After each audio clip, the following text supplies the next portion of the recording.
Sometimes when somebody says, do you think a woman has a right to choose? When you think about it, that's not a complete sentence. And so what I say, well, do you think a woman has a right to take? And you know what they say? They say, take what? And I say, Yeah. exactly.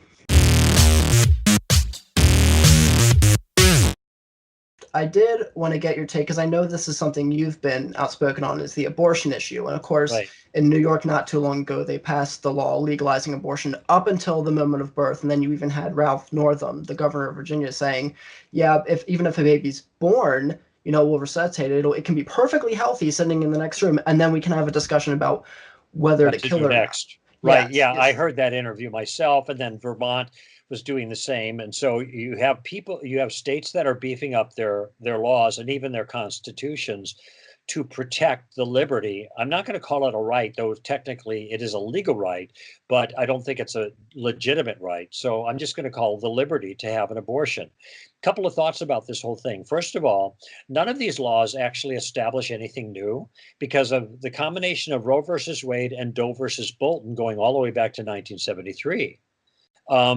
Abortion has been legal up until the last moment of pregnancy. Okay, now um, some some states have restricted that, but but strictly speaking, they are not increasing abortion liberties. What they're trying to do is secure them because of a fear that the changing makeup of the Supreme Court is going to begin to undermine the legitimacy of Roe, and so they're thinking, well, if the Supreme Court throws it back to the states, we want to make sure we have very robust pro-abortion mechanisms in place, whether it's law or constitution, and that's why they're doing this. That's if the Supreme Court throws it back to the states. Mm-hmm. But if the Supreme Court rules on abortion, there's only going to be one good reason for them to rule or overturn Roe, and that is because innocent human beings are being destroyed in the womb. In other words, it's going to be de facto homicide inside the womb. Mm-hmm. Okay. Why would that be thrown back to the states if the court determines that human beings inside the womb deserve no less protection than the very same human being outside of the womb? The governor there of Virginia came under attack because the implication that he was in favor of infanticide, or he was willing to, shrug at infanticide. Okay. And so people got all up in arms. But why would that cause them to be up in arms? This very baby that might have its neck snipped after it was born is the same baby that is just a few inches away inside of the womb before it's born. It's the same baby. The only difference is moving the location. How could changing the location have any influence on the value of that human baby that we're talking about? Obviously, it has no difference. There is no functional difference there is no moral difference. There's a functional difference. There's no moral difference between infanticide and abortion, particularly late-term abortions. This ought to be obvious. I think there's no difference between all abortions, but ought to be really obvious to anybody, for goodness sake. Late-term abortions and infanticide are the same, exactly morally. If Yeah, you're yeah. bothered by one, you should be bothered by the other. Mm-hmm. That's a great point. And even one of the states, I want to say it was New York, but I'm not 100% sure, but it was one of the states actually changed the law. So there was a law that, if you kill a pregnant woman, you're charged with 2 murders there. They actually changed the law so that only the assault on the woman counted. And to be fair, that's perfectly consistent with the abortion laws, especially in New York, but it reveals just the horror of it. It reveals how morally That's right. corrupt the whole idea Yeah. is. Well, two-thirds of the states in the union have fetal homicide laws. In other words, they understand that if a woman is killed and she's carrying a baby, then that's two dead human beings, not just one, and it's a double homicide. That includes the state of California, by the way. And what it bears testimony to is a huge double standard in the way the unborn is viewed. In California, it's a double homicide unless the one that does the killing is a doctor and the mother says it's okay. So that's legal abortion. And yeah, I know you're screwing up your face like, what difference would that make to the baby? Of course, Of course. See, yep. I just saw the other night, and your viewers may want to check this out. A movie called Gosnell, Gosnell, and just saw it like 3 nights ago, and I got it off of Netflix. Gosnell, and it's the Oh, it's story on about the. Netflix now? Good. Yeah, because Yeah, I it need to see is. that. Yeah, it's a story of a abortion doctor who was convicted of murder, of infanticide. Abortion, strictly speaking, wasn't on the table on this trial, but he would have gotten the death sentence if he hadn't plea bargained. He ended up now he's in life in prison on 3 counts of murder. But there were, I mean, he murdered thousands and thousands and thousands of children, and that were born alive, and he just snipped their necks. But they only get them on 3.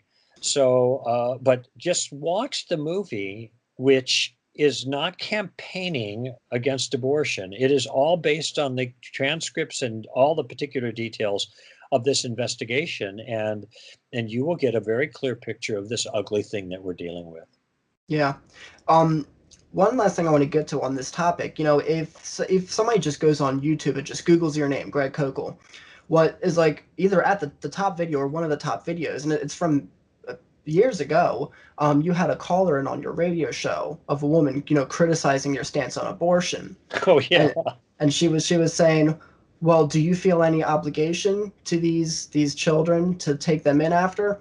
And I think one of the reasons that video is still so popular, is the way you handled it was brilliantly, but it also shows who really cares Yeah. in this Was scenario. was it actually a video or is just an audio of the So conversation? it I has can't remember. a picture, but it is just an audio. Oh, I see. Well, in this case, I had just interviewed, as I recall, I remember this conversation, and I had just interviewed Scott Klusendorf, who was with Stand to Reason for 8 years and one of the best pro-life debaters in the country, has his own organization called Life Training Institute. And so after I'd interviewed him, then this person calls in and then very innocently sounding starts asking questions. Oh, that was a nice interview. You've made some good points. I was thinking, by the way, are you at all, and here was the gist of it, are you at all, do you care at all about those women who who can't get an abortion and now they're forced to give birth, you know? And so what I ended up, every time she asked me a question, it turned out that I had an answer. I said, well, in my case, I have 2 daughters that we adopted from um, crisis pregnancy. Oh, well, yeah, but what about those people who don't get adopted? Oh, well, I raise money for crisis pregnancy centers. Every year I do fundraisers to help them raise money. Oh, but what about those who don't? And so, well, my wife is every 2 weeks for years has done a single moms care group where she helps them and encourages them and all this. It did not matter what I said, it was never enough for this person. And of course, even if I did nothing and no one else did anything for the women who carried to term in unwanted abortions, it doesn't mean it's okay to kill those babies. I mean, that sidesteps Absolutely the not. moral question. But it was very clear that this was a pro-choice person who was sandbagging, trying to be nice, asking me these questions, trying to catch me and trying to make me sound like I was unloving. The problem is, it just so happened in my case, I had a bunch of things that I could say that we are Yeah. doing to help those people, but it still was never enough. And then I pointed it out. There's nothing I'm going to be able to say that's going to satisfy you. But by the way, none of those things are relevant to the question of whether it's okay to kill unborn children Yeah. because they're helpless and in the way, and that kind of thing. So it's interesting that stands out in your mind. It was a very very good call. Well, because for me, it highlights like who really cares. We're told, well, we just don't care about women because look at the multiple hard situations they can be in. And crisis pregnancy centers, they help with adoption services. They help with getting mothers on food stamps. They help with nannying services. They help with all these kinds of things that Planned Parenthood doesn't even come close to doing. Planned Yeah, Parenthood gets paid more if they upsell you to the abortion. right. And so and people like you who have adopted out of crisis pregnancy situations, those are the people who really cares, not the people who get Yeah. extra money if they can convince you to kill your child.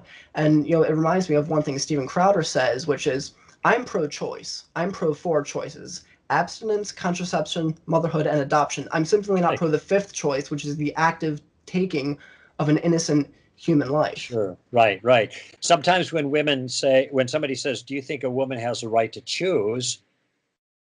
When you think about it, that's not a complete sentence. And so what I say, it says, so, well, do you think a woman has the right to take? And you know what they say? They say, take what? And I say, Yeah, exactly. yeah, We only have a right to take depending on the thing we want to take. We only have a right to choose depending on the thing we want to choose. So, what is the choice in question here? Well, abortion. What is an abortion? Abortion is where you terminate the life of another human being. Period. That's it. That's the most yeah, merely descriptive way that you could ever put it. Oh, another human being within a womb of that human being's mother, because there's not a single word in there that is factually controversial. But see, even when you put it that way, merely descriptively, well, then does a woman have the right to choose to kill the unborn human being in her womb? Okay, now that's a little stickier sounding. Of course, a lot of people say yes, because they still don't understand what that really means. And this right. is where our persuasive antibodies comes into play.